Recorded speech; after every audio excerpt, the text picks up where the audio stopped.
Hey everybody, it's Alan, and I hope you are doing well. Today is July 26th, and on this date, back in 1990, the Grateful Dead lost their keyboard player, Mr. Brent Mydland. It was a little bit of a surprise, but drug overdoses usually are. They don't exactly come, telegraphed. Anyway, we want to pay tribute to Brent by listening to a song the Grateful Dead performed live back at Radio City Music Hall in 1980. It's the song Let It Grow.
Count the angels dancing on the piano. Water bright, just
Now, for me personally, I mean, this might upset some deadheads, and that's fine. This is just a personal opinion here.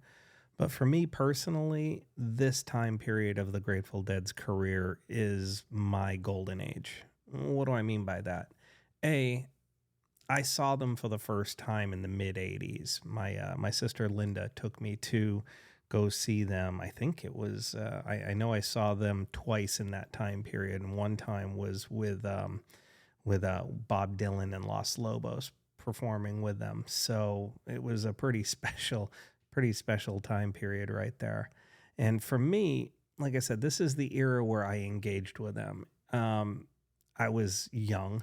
I was young. I mean, I started to become a fan of them when I was like 10 or 11 years old, and remained a fan of theirs for the rest of my life. Although I was pretty diehard during the 80s, 80, let's say 82 to 89, right in that time period there. And so for me, this time period is a magical time period. It's also the time period where I personally, as a musician, listen to them and think to myself, this is when their musical expertise, their sound, and their band member capability sort of really all just focused in and honed in. It wasn't necessarily as rambling and freeform as it was back in the late 60s, early 70s.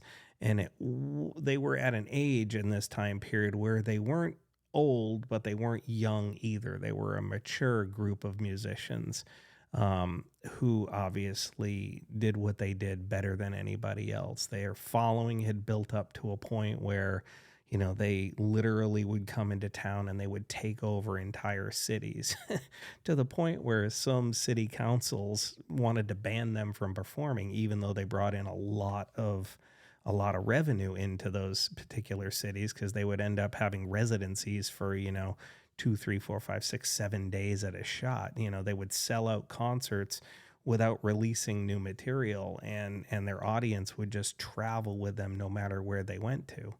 And yeah, the tents and everything out on the street might not have looked so good, but I'm sure the local businesses didn't necessarily mind the money that came into their shops, when the band traveled around them too, and their fans traveled around the band too. So again, for me personally, this is the golden age of the Grateful Dead, 1980 to 1990, right in that time period. And anyway, I just wanted to play that song in tribute to the late great Brent Mydland, who died on this day back in 1990. And just hope you deadheads enjoyed it. Please feel free to leave a comment in the comments section below. We can talk about it further. Know that I appreciate all of you, and I wish you well.